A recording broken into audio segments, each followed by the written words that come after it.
todos os dias, das 6h30 até 15 para as 8. Tem uns que ficam até as 8. Outros que ficam até as 9. Né? Para pegar o segundo turno. Tem nem que chegar às 6. E a gente tem essa conversa saudável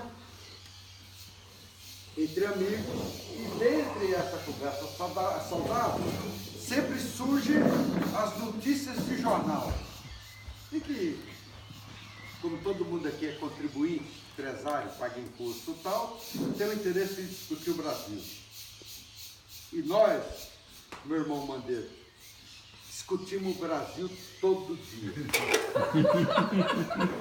Se você lá que der perto, não resolvemos porra nenhuma. que estiver perto dos caras, eu vou te falar de boa, de boa. Vou botar um link. Eu vou te falar de boa. E tiver um problema do caralho lá em Brasília e quiser resolver, liga pra nós.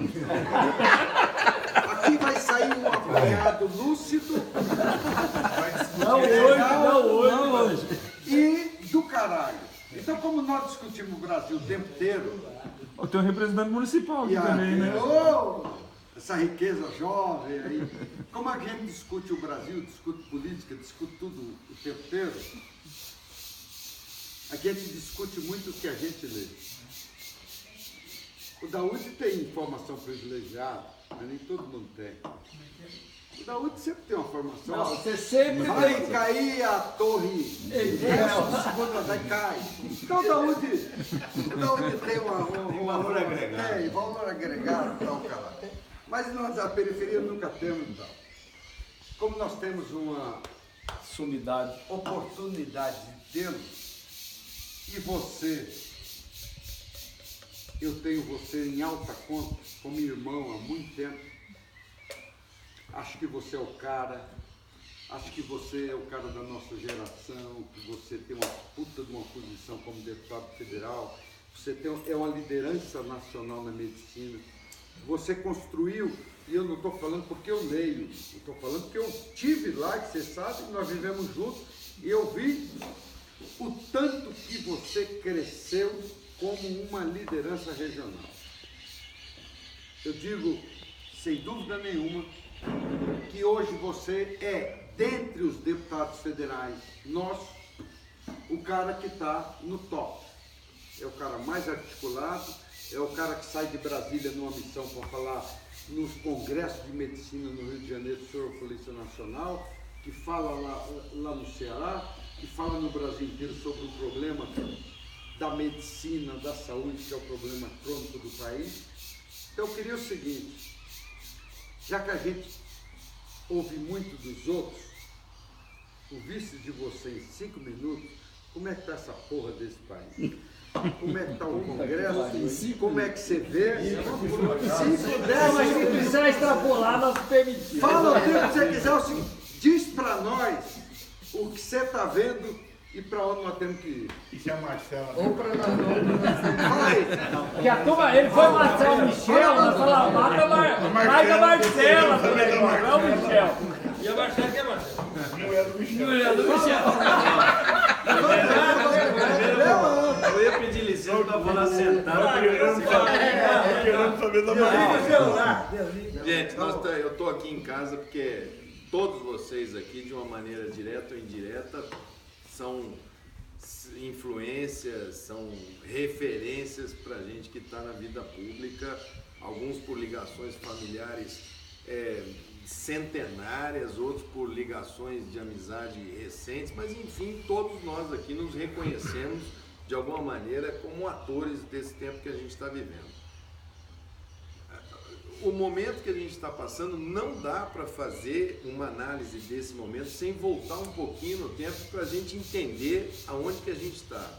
Não dá para olhar o Brasil dissociado do que aconteceu nas Américas. Aqui eu fico feliz porque todo mundo é um pouquinho mais velho que eu. Todas as Américas, nós tínhamos ditaduras militares. Todas.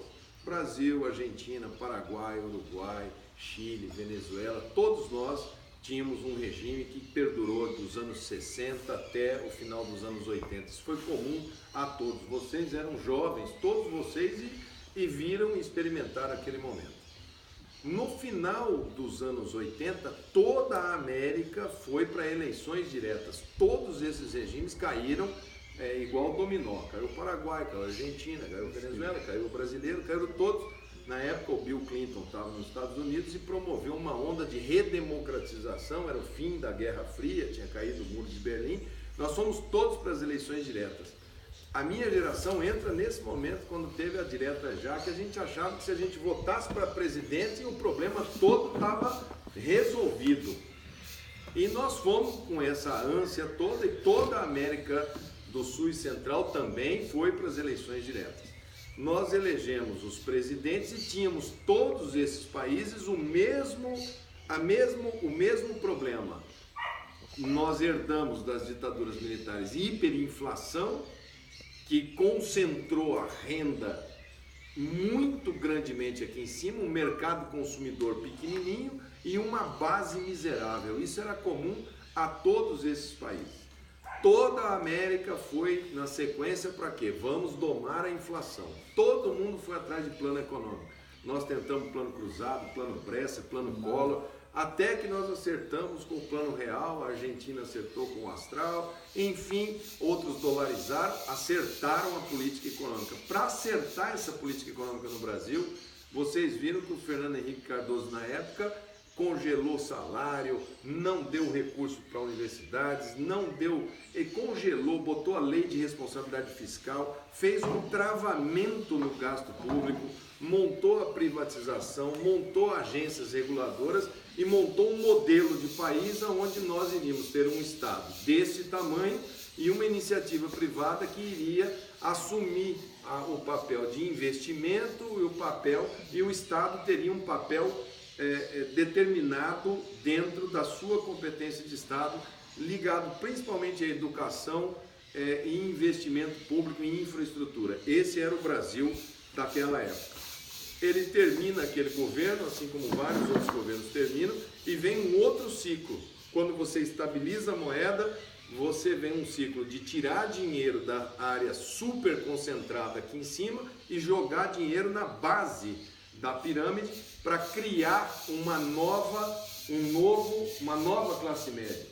Isso caiu de graça para o PT, que começou a fazer um programa de transferência de renda, retirando do dinheiro que estava concentrado aqui, não só o Lula no Brasil, a Cristina Kirchner, ou Nestor Kirchner na Argentina, o Chaves na Venezuela, o outro aqui, o Evo Morales na Bolívia, o Mala no outro, o Tabaré Vázquez, depois o Mujica no Uruguai.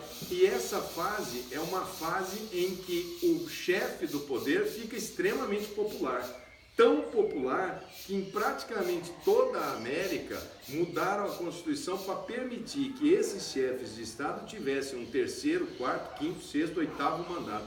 O Lula até pensou no Brasil em ter um terceiro mandato, não conseguiu por conta de um entendimento político que achava que nós tínhamos que preservar a Constituição, mas ele usufrui desse momento e surge no Brasil uma nova classe média. Quem tinha uma moto comprou um carro, quem tinha uma bicicleta comprou uma moto, quem comia frango comeu carne, quem tinha uma casinha comprou uma casa melhor, quem tinha uma casa pior fez uma reforma, fez um puxado, enfim, surgiu uma nova classe média dentro do país. Vendeu-se carro, automóvel, geladeira, os programas populares, casa.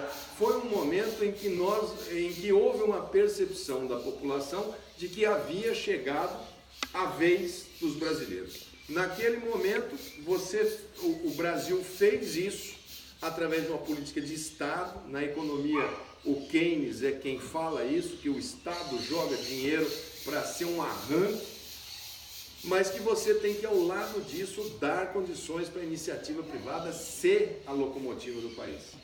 Como eles tinham problemas ideológicos entre deixar a iniciativa privada ser a locomotiva, o Estado brasileiro vai aumentando de tamanho.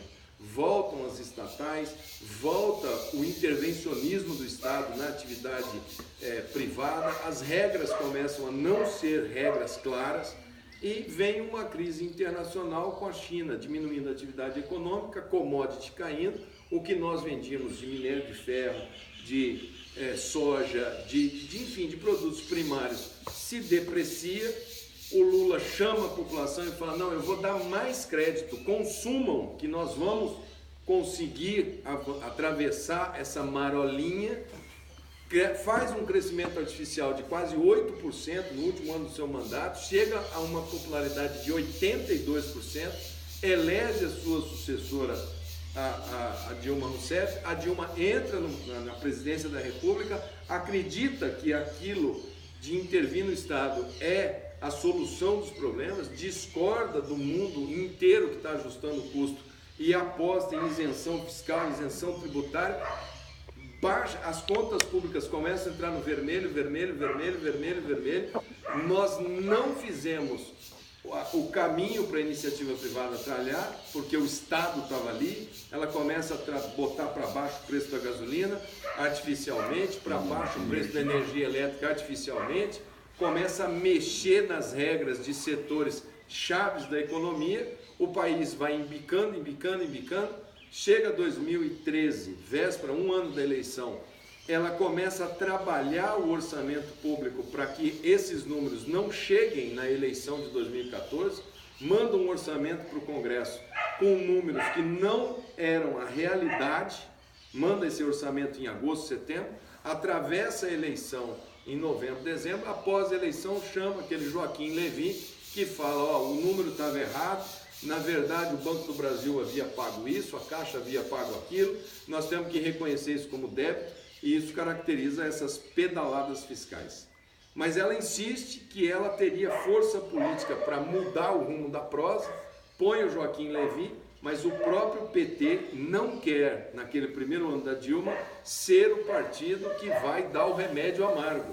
Eles não querem reduzir o custo do Estado, reduzir o tamanho do Estado, e a receita da União caindo, caindo, caindo, já não pagava mais o tamanho do Estado brasileiro. Nós ficamos com um Estado que custa 100 para uma arrecadação que dá 70, 80. Ela começa a imprimir na maquininha do Tesouro Nacional, começa a emitir dívida pública, a inflação começa a subir com recessão, com PIB negativo, que é o pior dos mundos que vocês podem imaginar, é a chamada estagflação, quando você tem PIB negativo e inflação alta.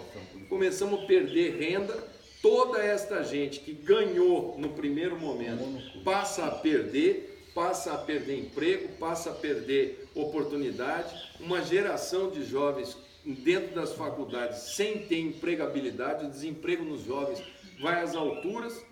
O próprio PT vê essa situação e ele não quer bancar a Dilma politicamente, abre o espaço para que esta base da Dilma, que é uma base fisiológica, e joga o poder para cima do PMDB, e o Temer assume o país, e o PT conscientemente, sabendo que ele ia assumir o país, passa a adotar uma posição de oposição ao conserto, entre aspas, que vai ter que ser feito na economia.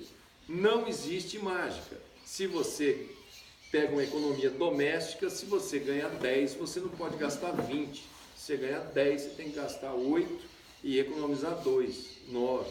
E ficar naquele... O Temer entra, há uma base política nova, o PT, o PCdoB, esses partidos se colocam em oposição a tudo e qualquer, passam a chamá-lo de golpista, passam a chamar qualquer atitude para arrumar a conta pública de golpe, de